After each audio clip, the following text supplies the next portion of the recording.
Hello hello सगळ्यांना माझा नमस्कार.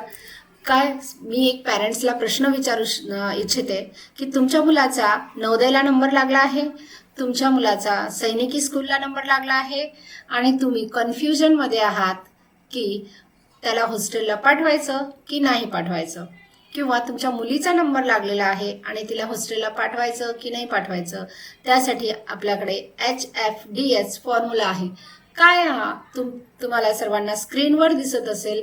HFDS फॉर्म्युला काय असतो, HFDS फॉर्म्युला हेच आपण बघणार आहे. HFDS फॉर्म्युलामध्ये आपण कसला विचार करायचा आहे आणि काय बघायचं आहे.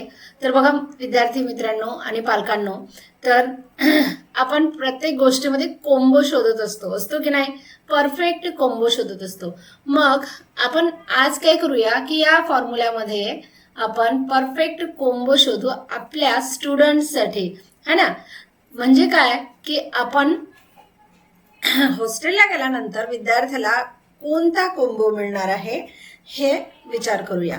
त्यासाठी तुम्हाला व्हिडिओ शेवटपर्यंत बघायचा आहे आणि व्हिडिओ बघताना थोडं लक्ष सुद्धा द्यायचं आहे.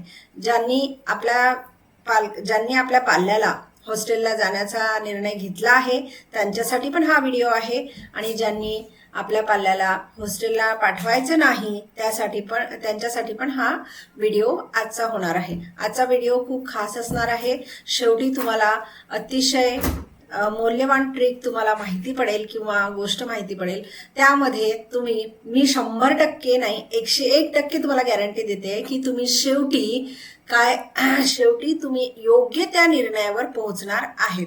बघा, HFDS फॉर्म्युलामध्ये आपल्याला हॉस्टेल्समधून फ्रीडम, डिसिप्लिन आणि सक्सेस नावाचा कोंबो आपल्या स्टुडंटसाठी मिळणार आहे. हा तुमच्या विद्यार्थ्यांसाठी, हा तुमच्या पाल्यांसाठी, हा तुमच्या मुलांसाठी परफेक्ट कोंबो असणार आहे. बघा, तर खरंच सांगा की मुलांना हॉस्टेलला पाठवणं म्हणजे भविष्य घडवणं की धोका घेणं आहे. मुलांना हॉस्टेलला पाठवणं म्हणजे भविष्य घडवणं की धोका घेणं. चला, आज आपण एका 0 मिनिटात त्याचे फायदे आणि तोटे समजून घेऊया. त्या अगोदर फायदे आणि तोटे समजून घेण्या अगोदर बघा की आपण मुलांना हॉस्टेलला पाठवायचं की नाही पाठवायचं, बरोबर आहे. हा आपला सर्वस्वी निर्णय असणार आहे. मुलं आणि हॉस्टेल यांची सांगड कशी घालायची, ओके, हे मी तुम्हाला सांगणार आहे. कारण मुलांना हॉस्टेलला पाठवायचं की नाही पाठवायचं हे पॅरेंट्स म्हणून तुम्हीच ठरवणार आहात आणि तुमची मुलं ठरवणार आहात. पण तुम्ही माझा व्हिडिओ ऐकल्यानंतर नक्कीच योग्य तो निर्णय घ्याल अशी मला 100% नाही तर 101% गॅरंटी आहे. त्यासाठी तुम्हाला व्हिडिओ शेवटपर्यंत बघायचा आहे. बघा, आता आई म्हणून मन म्हणतं मुलाला जवळ ठेवावं, पण फ्युचरसाठी हॉस्टेल योग्य आहे, हो की नाही. फ्युचरसाठी आपल्याला हॉस्टेल योग्य वाटतं आहे. मग मला एक सांगा की तुम्ही तुमच्या मुलाला हॉस्टेलला पाठवायचं नाही पाठवायचं ह्यामध्ये गोंधळत आहात, बरोबर आहे. त्याचा नंबर लागला आहे हॉस्टेलसाठी, म्हणजे त्याला छान 99% मिळालेले आहेत नवोदयच्या एक्झाममध्ये.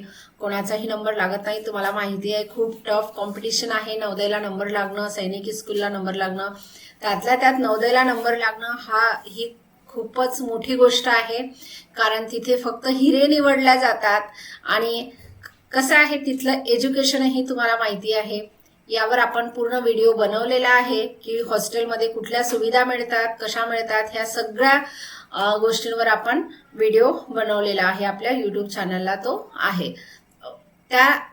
बघा, त्याची म्हणजे काय की हॉस्टेलसाठी नंबर लागला आहे, पण 90% पालक जे आहे ना की एक चूक करतात. कुठली चूक करतात बरं? तुम्ही तशी चूक करता का? हे व्हिडिओ ऐकल्यानंतर तुम्हाला कळेल, ओके. चला, आपण आता तुम्हाला माहिती आहे की ज्याप्रमाणे नाणं असतं ना, आपलं नाणं खोटं नसतंय ना. नाण्याच्या काय असतात? 2 बाजू असतात, बरोबर आहे की नाही. नाण्याच्या 2 बाजू असतात. कुठल्या बाजू असतात नाण्याला? तर 2 बाजू, हे बघा, है ना. एक चित एक पट असते, हो की नाही. म्हणजेच मला फक्त नाणं इथं यासाठी दाखवायचं होतं की कुठल्याही गोष्टीच्या दोन बाजू असतात, हो की नाही. जसं आता तुमच्या मुलाचा हॉस्टेलला नंबर लागलेला आहे, मग हॉस्टेलला जाण्याचे काही फायदे पण आहेत, काही तोटे पण आहेत, हो की नाही. तर तेच आपण आज बघणार आहे. तुम्हाला माहिती आहे फायदे आणि तोटे कुठले आहेत? तर बघा. नमस्कार मित्रांनो, चला आपल्या चॅनलवर तुमचं खूप खूप स्वागत आहे. आज आपण खूप महत्त्वाचा विषय घेऊन आलेलो आहोत आणि मुलं आणि आपण कसं असतं की मुलं आपल्यासाठी खूप महत्त्वाचे आहेत, पॅरेंट्ससाठी पण आणि टीचरसाठी पण आणि आपल्या देशासाठी पण. कारण आजची ही जी पिढी आहे तेच उद्याचं आपल्या देशाचं भविष्य आहे. त्यामुळे त्याला घडवताना खूप काटेकोरपणे विचार करावा लागतो आणि खूप विचार करून आपण निर्णय घ्यायचा असतो, बरोबर आहे की नाही. तर आजचा हा आपला खूप महत्त्वाचा विषय आहे आणि यावरच आपला व्हिडिओ बनणार आहे. आता अनेक पालकांच्या मनात असंख्य प्रश्न आहेत.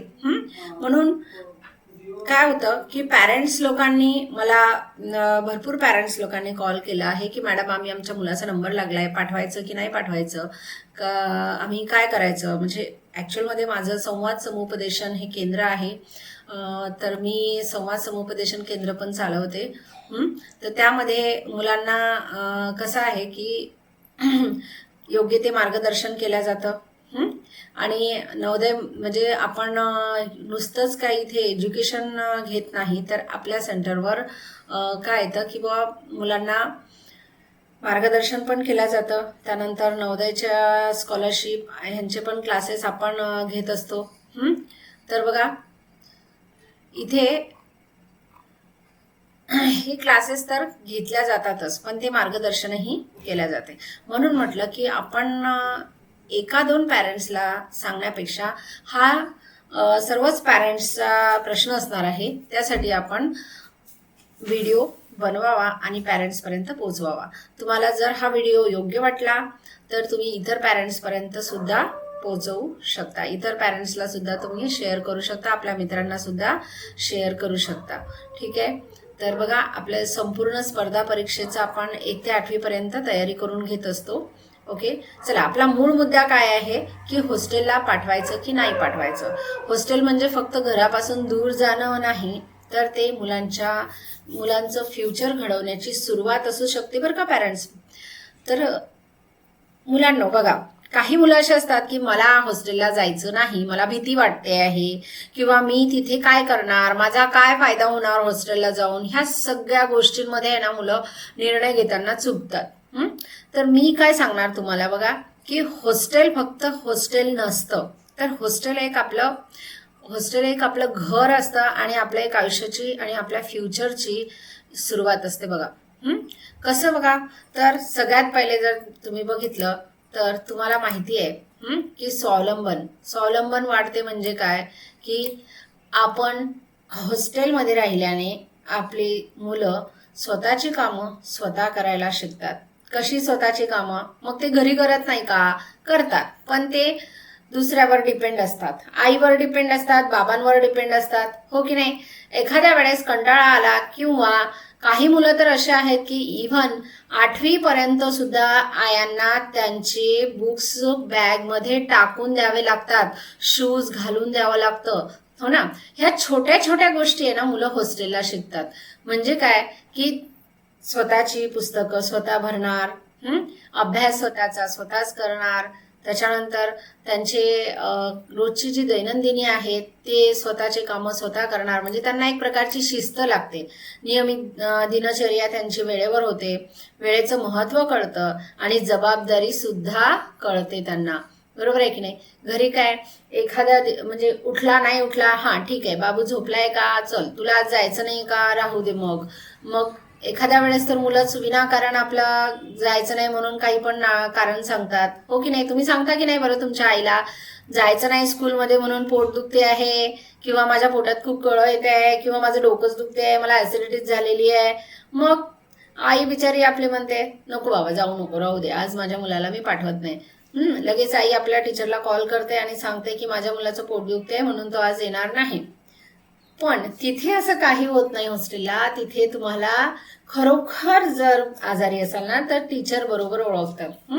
जेवढं तुम्ही स्वतःला ओळखत नाही तेवढं टीचर तुम्हाला ओळखत असतात. आणि हॉस्टेलमधले टीचर तर खूप छान ओळखतात, कारण तुम्ही 24 तास त्यांच्याकडे राहणार असतात. 24 तास त्यांचं लक्ष तुमच्यावर असतं, बरोबर आहे की नाही? त्याच्यामुळे तुम्हाला छान शिस्त लागते. हॉस्टेलला राहण्याचा हा एक खूप मोठा फायदा आहे बरं का. आणि जीवनामध्ये शिस्त खूप महत्वाची असते. जर तुम्हाला यश मिळवायचं असेल तर तुम्हाला कन्सिस्टन्सी आणि डिसिप्लिन ह्या 2 गोष्टी खूप महत्वाच्या आहेत, बरोबर आहे की नाही? म्हणजे तुमच्याकडे शिस्त असणं खूप महत्वाचं आहे आणि तुमच्याकडे सातत्यता असणं खूप महत्वाचं आहे. आणि हे हॉस्टेलला तुम्हाला मिळतं. बघा, तिसरा पॉइंट येतो आपला की अभ्यासावर लक्ष केंद्रित होते. कसं अभ्यासावर लक्ष केंद्रित होते? मग तुम्ही काय म्हणाल की मॅडम घरी का आमचा मुलगा अभ्यास करणार नाही का, किंवा आमची मुलगी अभ्यास घरी करत नाही का? मॅडम मी तर घरी अभ्यास खूप करते. हा, बरोबर आहे मुलांनो, तुम्ही अभ्यास करतात घरी.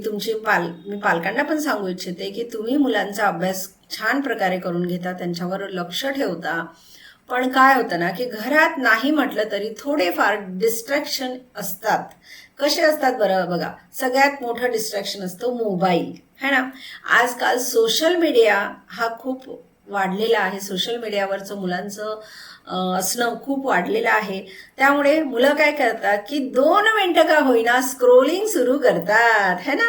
आणि ते स्क्रोलिंग सुरू केलं की मग विद्यार्थ्यांना काय होतं की ते स्क्रोल करत करत त्यांचा 1-1.5 तास कुठे जातो हे माहीत होत नाही.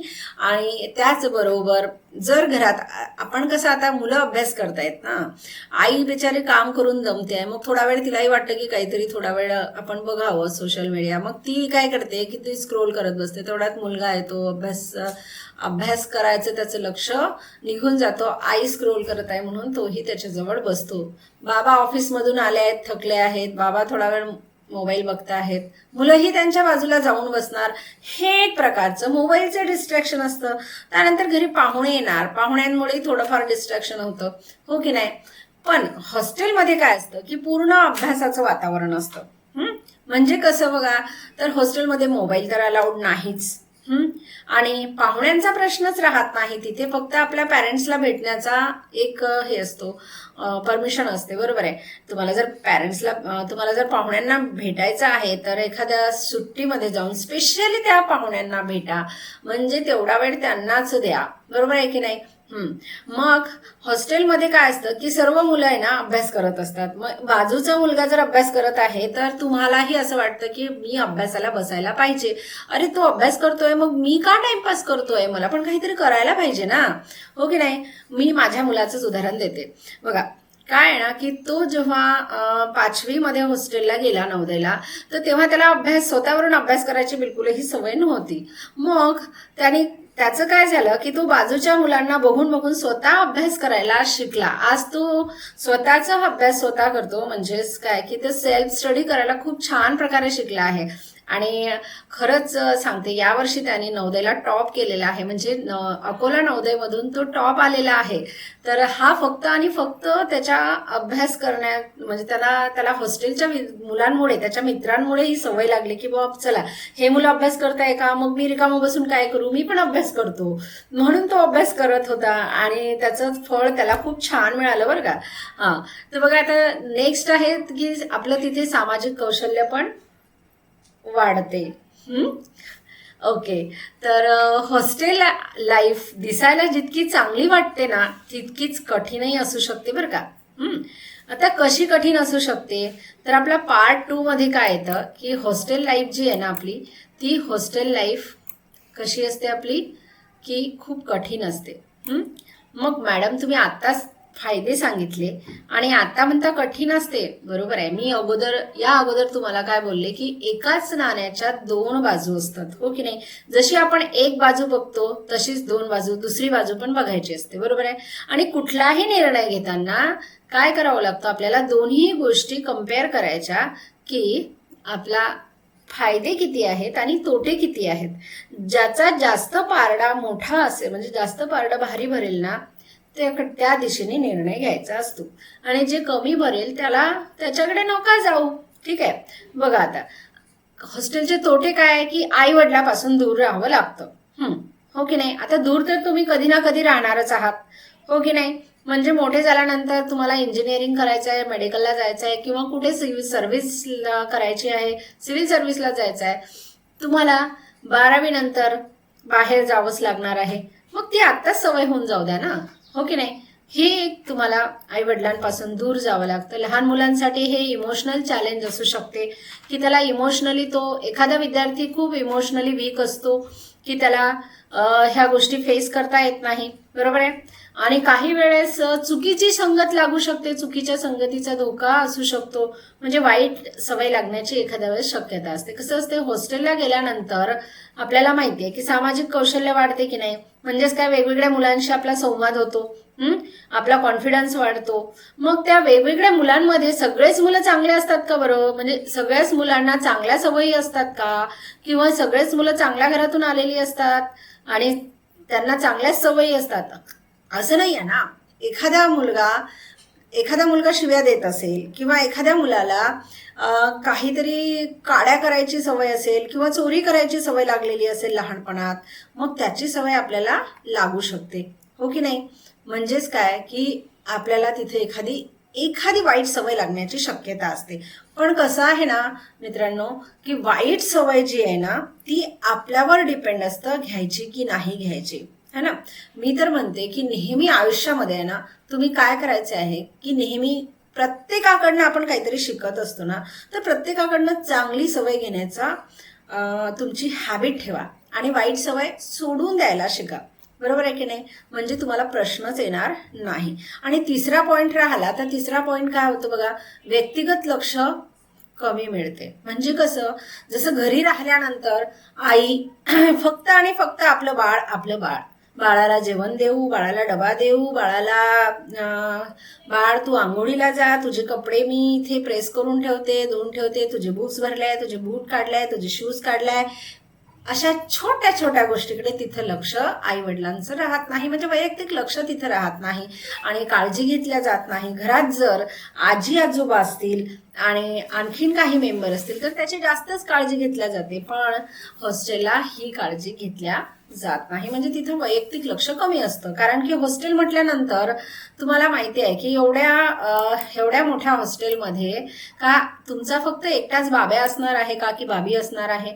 नाही ना, त्याच्यामध्ये भरपूर सारे मुलं असतील. मग शिक्षक लोक काय एकट्या मुलाकडे लक्ष देणार का? नाही. म्हणून काय म्हटलं जातं की हॉस्टेल लाईफ थोडं कठीण पण असतं, पण खूप परफेक्ट आपल्याला कोंबो देऊन जातो, परफेक्ट कोंबो आपल्या मुलांसाठी देऊन जाते, बरोबर आहे? आता तुम्हाला प्रश्न पडला असेल पालकांनो की किती वर्षाची झाल्यावर मुलांना हॉस्टेलला पाठवावं, हो की नाही?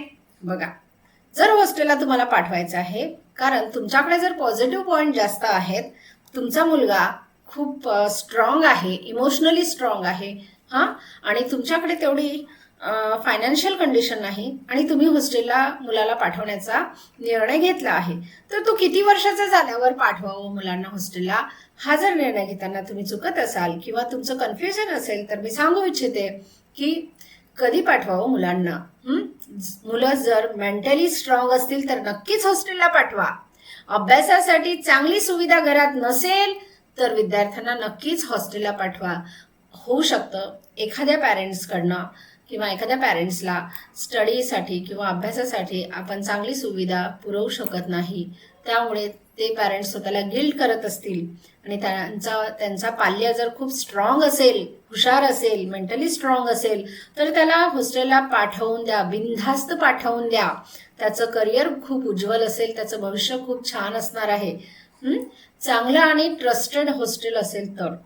बघा, हॉस्टेल निवडताना आपण त्या हॉस्टेलची सुद्धा माहिती काढायला पाहिजे की हॉस्टेल चांगलं आहे, ट्रस्टेड आहे, गव्हर्नमेंट आहे पण ट्रस्टेड आहे, हे पण बघायला पाहिजे. नाहीतर मग माझा मुलगा खूप स्ट्रॉंग आहे, अभ्यासात चांगला आहे आणि माझ्या घरी अभ्यासाची सुविधा नाही आहे म्हणून मी हॉस्टेलला पाठवतो, तिकडे मग हॉस्टेलला राहण्याची व्यवस्थित सुविधा नाही किंवा खाण्यापिण्याची नाही किंवा तिथे मानसिक त्रास होतो आहे, तिथले शिक्षक त्याला त्रास देत आहे, तर अशा वेळेस निर्णय घेऊ नका.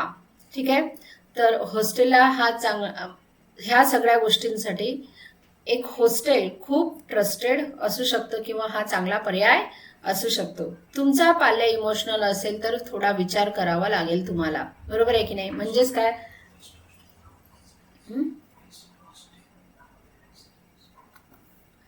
ओके, कधी पाठवू नये.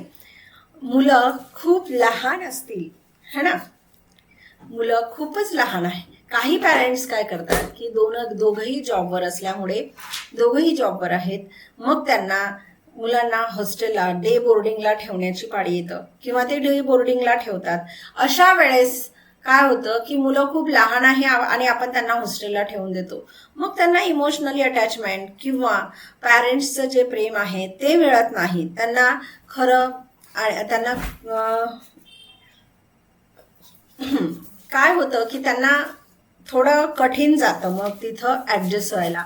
इमोशनली सेन्सिटिव्हिटी असतील म्हणजे खूप इमोशनल, लगेच काही म्हटलं की रडायला लागणार किंवा कोणालाही तो उलट उत्तर तर देणारच नाहीत, कारण तुमचे चांगले संस्कार असणार आहेत त्याच्यावर, है ना. किंवा तुमची हॅपी फॅमिली असेल, घरात खूप छान वातावरण आहे, त्याच्यानंतर तुम्ही फायनान्शियली स्ट्रॉंग आहात आणि तुम्हाला कुठल्याही प्रकारची तुम्हाला दिक्कत नाही. अशा वेळेस मुलांना हॉस्टेलला नका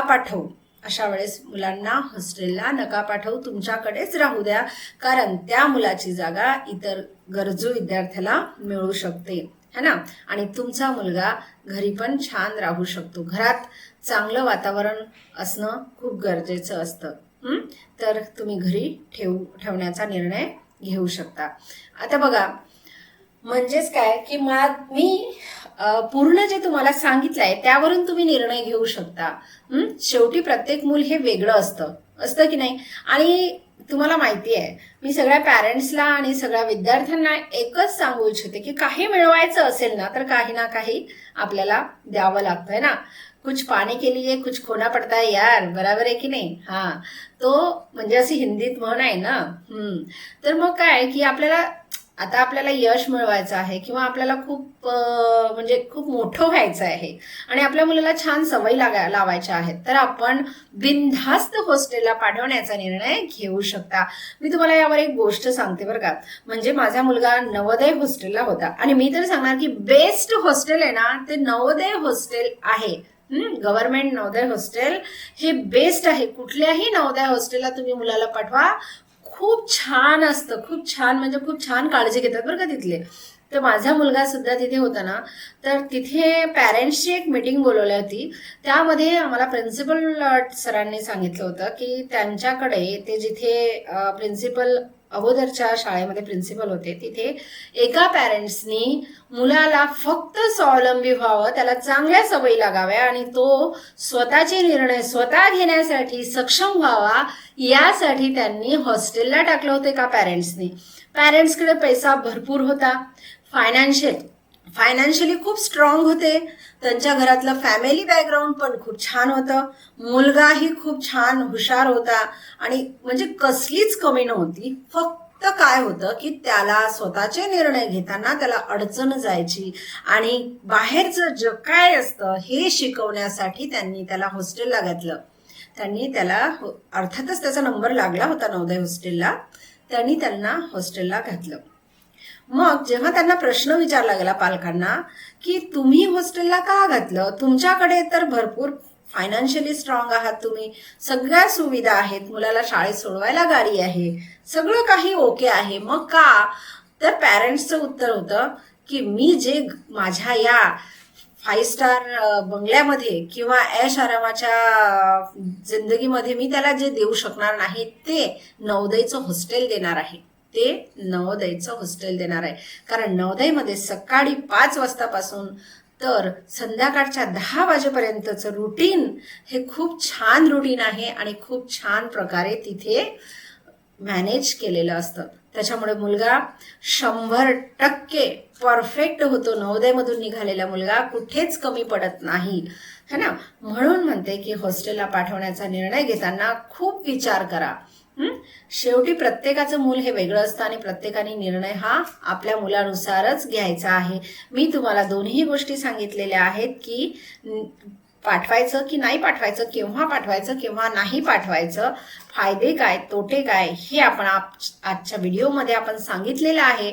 म्हणून निर्णय घेताना मुलांचा स्वभाव, वय, परिस्थिती लक्षात घ्या.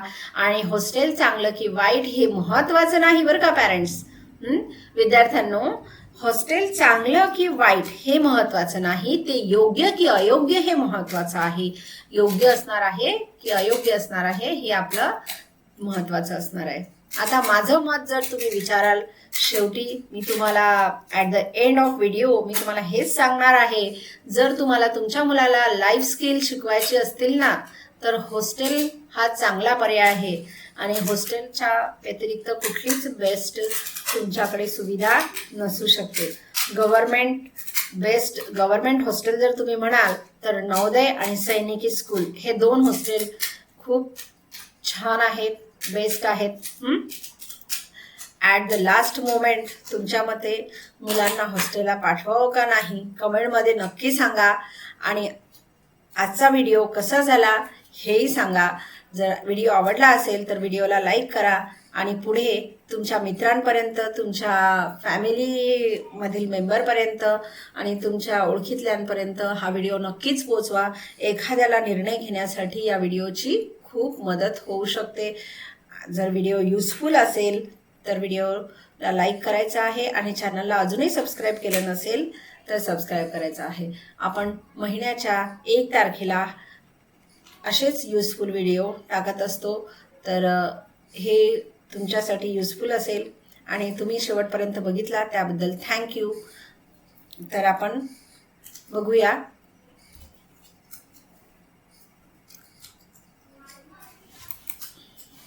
येस, आजचा व्हिडिओ खरंच खूप छान झालेला आहे. थोडा लेंदी झालेला आहे